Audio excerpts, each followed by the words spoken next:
Rebonjour à toutes et à tous. Donc, bienvenue dans le cadre de cette septième séance dans laquelle on va avoir la suite de ce qu'on appelle les sources de l'arrêt de droit. On avait commencé par les sources officielles. La première, c'était la Constitution. Et après, on est passé à la deuxième source officielle de la loi, c'est la loi proprement dite. Et on est arrivé à une étape très importante, après avoir pris l'initiative de la loi, et après, à travers un projet de loi ou une proposition de loi, on s'est arrêté au niveau de la discussion de la loi au Parlement. Donc discussion et vote de la loi par le Parlement, c'est le troisième point. Discussion et vote de la loi par le Parlement. Alors, bien entendu, l'ordre du jour de chaque chambre est établi par son bureau. L'ordre du jour comporte par priorité et dans l'ordre que le gouvernement a fixé la discussion des projets de loi déposés par le gouvernement et des propositions de loi acceptées par lui. C'est ce que dit, c'est ce qui résulte de l'article 82 de la Constitution. Alors, s'agissant de la discussion de la loi au sein du Parlement, une fois inscrit à l'ordre du jour de l'une des deux chambres du Parlement, du projet ou de la proposition de loi, le texte est discuté. Ainsi, on examine le texte proposé de façon minutieuse, article par article, amendement par amendement. Donc, la procédure se déroule en 3 temps. D'abord, la discussion générale du texte, ensuite la discussion des articles l'un après l'autre, enfin le vote de l'ensemble des textes. S'agissant du vote, la loi est votée par le Parlement. C'est ce que dit l'article 70 de la Constitution. C'est-à-dire que la Chambre des représentants et la Chambre des conseillers qui doivent voter le texte. À défaut d'accord sur un texte identique après 2 lectures par chaque chambre ou sur le texte commun établi par une commission mixte paritaire, le gouvernement peut demander à la Chambre des représentants de statuer définitivement. C'est ce que nous dit l'article 84 de la Constitution. Aussi, les membres de chaque chambre et le gouvernement ont le droit d'amendement du texte. Cependant, le gouvernement peut s'opposer à l'examen de tout amendement qui n'a pas été antérieurement soumis à la commission intéressée. Si le gouvernement le demande, la Chambre saisie du texte en discussion se prononce par un seul vote sur toute ou partie de celui-ci en retenant que les amendements proposés ou acceptés par le gouvernement. Une fois adopté par le Parlement, le texte de loi est soumis au roi pour approbation et promulgation.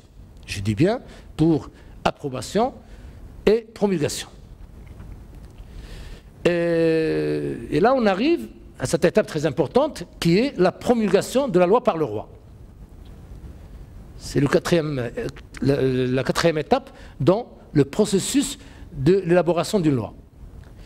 S'agissant de la promulgation donc, au terme de l'article 50 de la Constitution, le roi promulgue la loi dans les 30 jours qui suivent la transmission au gouvernement de la loi définitivement adoptée.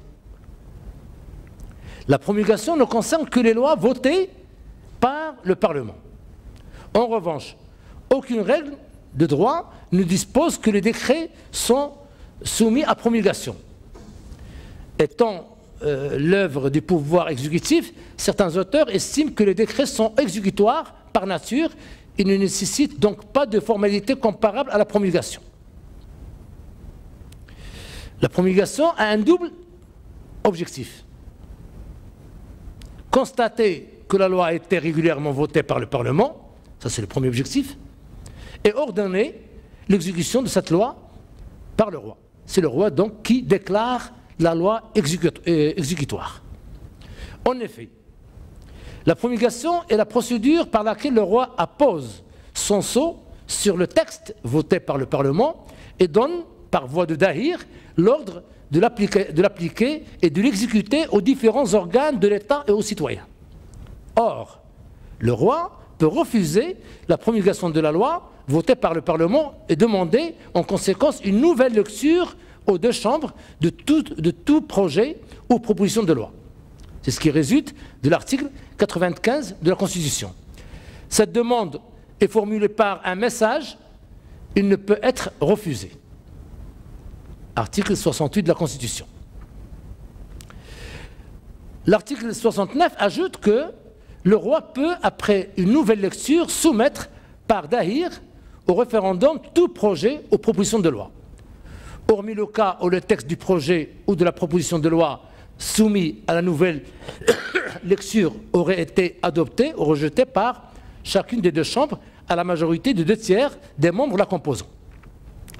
Voilà ce qu'on peut dire sur la promulgation de la loi par le roi et cette promulgation que signifie l'ordre donné par le roi pour qu'une loi puisse entrer en vigueur. Alors, une fois promulguée par le roi, il ne faut pas croire que la loi va entrer en vigueur. Encore faut-il attendre que cette loi soit publiée au bulletin officiel. Alors, la publication, qu'en est-il de la publication de la loi au Maroc? D'abord, il faudra préciser que la publication concerne aussi bien les lois que les règlements. Elle consiste à informer le public, les citoyens, de l'existence de la loi et de son contenu afin qu'ils puissent prendre leurs dispositions et agir en conséquence. Cette formalité est dictée par des considérations de bon sens et de logique. Comment peut-on reprocher à une personne d'avoir violé un texte dont il ignorait l'existence? Donc, il est important de faire en sorte que les textes soient connus. La publication devient par voie de conséquence une nécessité, d'autant plus que personne n'est censé ignorer la loi. Au Maroc, il existe un bulletin officiel depuis 1912, qui est devenu le 12 novembre 1957 le bulletin officiel du Maroc. Il est même publié en 2 langues. Seulement, aucune disposition générale légale ou réglementaire n'a imposé jusqu'ici la publication au bulletin officiel des textes marocains. Il n'y a qu'une vague allusion de la Constitution à propos des décrets pris par le gouvernement à la suite d'une délégation consentie par le Parlement. Ainsi, en vertu de l'article 70 de la Constitution, ces décrets entrent en vigueur dès leur publication. Donc, une loi non publiée est difficile à prouver, non seulement par la partie qui l'invoque, mais aussi par le juge. D'ailleurs, pendant longtemps, les tribunaux considéraient comme valable une publication faite en dehors du bulletin officiel. Actuellement, ce n'est plus le cas. La Cour de cassation a clairement disposé qu'une loi, convention ou autre droit doit être publiée au bulletin officiel. Cette publication est l'une des conditions de son entrée en vigueur. Ainsi, la loi devient exécutoire dès sa publication, bien sûr, après avoir respecté la date de son entrée en vigueur, qui est généralement prévue par la loi elle-même. Donc voilà pour la loi organique, la loi proprement dite. Maintenant, paragraphe 3, le règlement, comme texte, source officielle du droit, le règlement. On va parler en premier lieu du pouvoir réglementaire. Si le pouvoir législatif, comme on vient de le voir, appartient au Parlement, le pouvoir réglementaire revient à l'exécutif, c'est-à-dire au chef du gouvernement. Ce pouvoir réglementaire était toujours subordonné à la loi, dont il ne pouvait qu'assurer l'application. Il n'en est plus désormais de même. En effet, à côté de ces règlements d'application, existent d'autres règlements également du pouvoir réglementaire qui font l'objet de règlements autonomes. Ainsi, toutes les matières qui ne sont pas réservées à la loi par l'article 72 qu'on a vu tout à l'heure de la Constitution relèvent du domaine réglementaire. D'ailleurs, l'article 72 de la Constitution dispose que les matières autres que celles qui sont du domaine de la loi appartiennent au domaine réglementaire. En revanche, lorsque les règlements interviennent dans un domaine réservé à la loi et sous réserve de l'hypothèse de décret-loi, il ne peut s'agir que de règlements d'application. Ces derniers sont donc des actes du pouvoir réglementaire tendant à l'application d'une loi intervenant dans l'un des domaines visés par l'article 46 de la Constitution. C'est le gouvernement qui veille à l'exécution des lois au terme de l'article 89 de la Constitution. Sous la responsabilité du chef du gouvernement, le gouvernement assure l'exécution des lois et dispose de l'administration. Donc, c'est le moment de se poser la question suivante. De qui émane le règlement? La réponse, c'est que le règlement émane exclusivement du pouvoir exécutif et des autorités administratives. Au premier rang, le dahir du souverain à un échelon intermédiaire, les décrets du chef du gouvernement et enfin les textes réglementaires pris par les membres du gouvernement, les arrêtés ministériels. Ceci nous mène à parler du domaine, donc, du domaine réglementaire.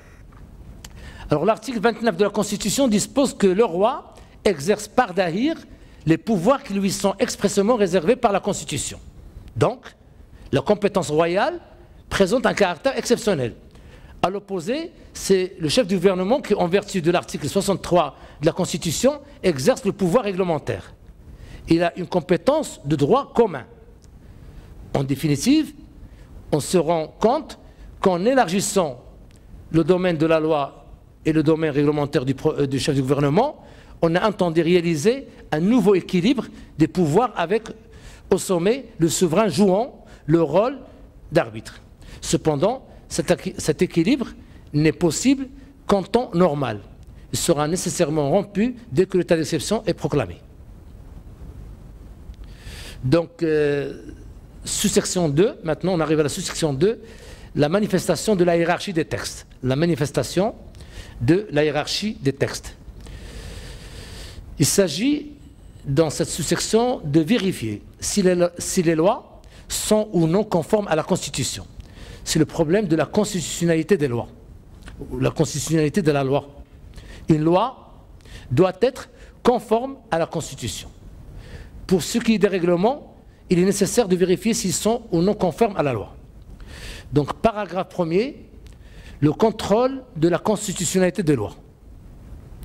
Au Maroc, on avait créé, dans le cadre de la première constitution promulguée en décembre 1962, au sein de la plus haute juridiction du pays, la Cour suprême, une nouvelle chambre, la Chambre constitutionnelle chargée notamment du contrôle de la constitutionnalité des lois. Il a été composé initialement de 5 membres, présidé par le premier président de la Cour de cassation. La Chambre constitutionnelle a exercé pendant une trentaine d'années toutes ses compétences, c'est-à-dire contrôler la constitutionnalité des lois organiques avant leur promulgation, celle des règlements intérieurs du Parlement, ainsi leur mise en application, statuer sur la régularité de l'élection des membres du Parlement et des opérations de référendum, etc. Cependant, un nouvel organe, la Cour constitutionnelle, fait créer en remplacement de la Chambre constitutionnelle de la Cour de cassation. Il s'individualise par son indépendance et par sa situation extérieure par rapport à l'organisation judiciaire du pays. Il est composé de 9 puis de 12 membres. Sa compétence et sa saisine furent élargies. Désormais se trouve compétent pour statuer sur la conformité à la Constitution, non seulement des lois organiques et des règlements internes du Parlement, mais également des lois ordinaires. En tant qu'organe constitutionnel, la Cour constitutionnelle est d'abord régie par la Constitution, qui définit notamment les bases de son organisation, ses attributions essentielles, ainsi que l'effet de ses décisions. Il y a ensuite les lois organiques dont l'une, sur invitation de la Constitution, détermine les règles touchant les divers aspects de son organisation et de son fonctionnement. 3 autres lois organiques complètent la liste de ces attributions ainsi que le prévoit la Constitution. Il s'agit d'une part des lois organiques relatives aux chambres parlementaires et d'autre part de la loi organique relative aux commissions d'enquête parlementaire. Il n'y a pas de règlement intérieur du Conseil, pas plus qu'il n'existe de texte réglementaire applicable à celui-ci.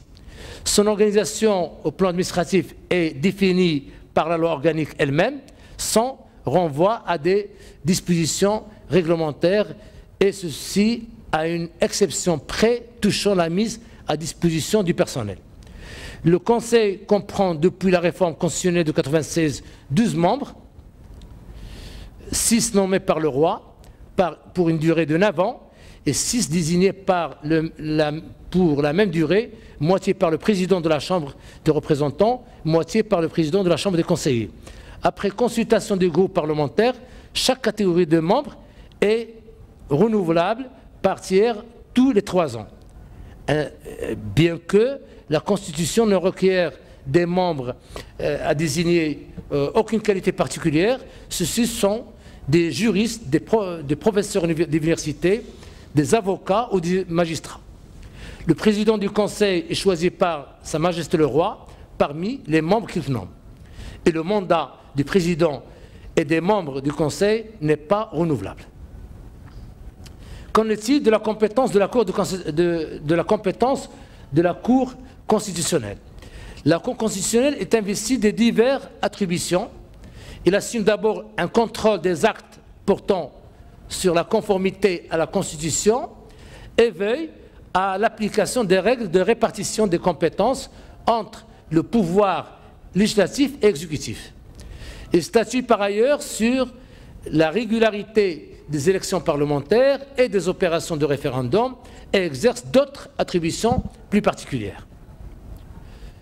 Les actes soumis au contrôle de la constitutionnalité le sont soit obligatoirement, comme le cas des lois organiques et des règlements intérieurs des chambres parlementaires, soit facultativement concernant les lois ordinaires. C'est un contrôle qui porte sur des textes adoptés mais non encore promulgués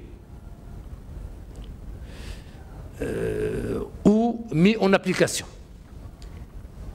C'est aussi un contrôle abstrait, son objet étant, bien entendu, de juger la loi et non de l'appliquer. D'une part, la Cour constitutionnelle n'intervient que dans les conditions limitées et uniquement avant la promulgation de la loi. Une fois cette formalité accomplie, la loi, en règle générale, s'impose de façon absolue. Or, il y a quand même une exception prévue par l'article 73 de la Constitution qui dispose que les textes pris en forme législative peuvent être modifiés par décret après avis conforme de la Cour constitutionnelle lorsqu'ils seront intervenus dans un domaine dévolu à l'exercice du pouvoir réglementaire. De ce fait, le contrôle du Conseil constitutionnel peut viser un texte législatif déjà promulgué lorsque ce texte serait intervenu dans un domaine réservé au pouvoir réglementaire. Aussi, après avis conforme de la Cour constitutionnelle, le texte en question peut être modifié par décret. D'autre part, le contrôle de la Cour constitutionnelle ne peut être mis en œuvre que par les autorités publiques. Le roi, le chef du gouvernement, le président de la Chambre des représentants ou de la Chambre des conseillers ou le quart des membres de l'une ou de l'autre chambre. Autrement dit, le contrôle de la constitutionnalité des lois ne peut jamais être engagé par les particuliers. Toujours au stade de l'élaboration de la loi, rappelons que l'article 130 de la Constitution autorise le gouvernement à s'opposer aux propositions et aux amendements qui ne font pas partie du domaine législatif. En cas de désaccord, c'est à la Cour constitutionnelle qui revient la tâche de trancher entre les pouvoirs exécutifs et législatifs. Et là, on arrive au paragraphe 2 pour parler du contrôle de la légalité des règlements. Le contrôle de la légalité du règlement. Intervenant dans le domaine de la loi, les décrets et arrêtés ministériels sont subordonnés à la loi, dont ils assurent l'exécution. Ils ne peuvent aller à son encontre. C'est le principe de la légalité.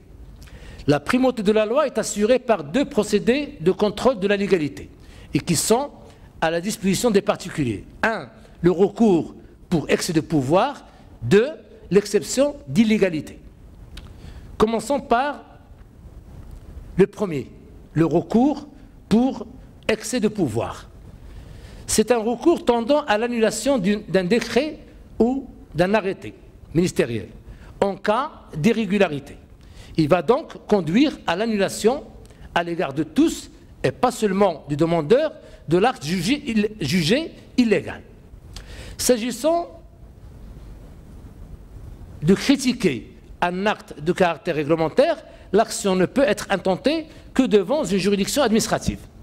Le recours après accès de pouvoir a été institué au Maroc pour la première fois en 1957 lors de la création par Daïr de la Cour de cassation et de la Cour suprême et a été affirmé par le Code de procédure civile dans son article 353, ce qui n'est pas le cas de l'exception de l'égalité qui était déjà développée au Maroc pendant le protectorat.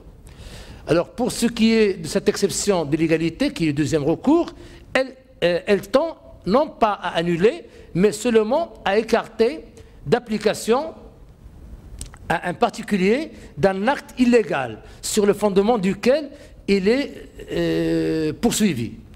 N'étant enfermé dans aucun délai, elle est perpétuelle, une telle exception peut être librement invoquée, que ce soit par un demandeur ou par un défendeur, au cours d'un litige devant n'importe quel tribunal. Il s'agit donc d'un moyen de défense invoquant au cours d'une instance, invoqué au cours d'une instance et par lequel une personne invoque la légalité d'un acte réglementaire qui lui est opposé afin d'échapper sans pour autant en arriver jusqu'à son annulation. Donc voilà ce qu'on peut dire sur l'élaboration des différentes règles de droit, qu'il s'agit de la loi organique ou de la loi ordinaire ou de règlement. Maintenant, on arrive à l'application des textes, donc qui va faire l'objet de la sous-section 3, l'application de textes, et qui fera l'objet de la séance prochaine, Inch'Allah. Je vous remercie et à très bientôt. Merci beaucoup.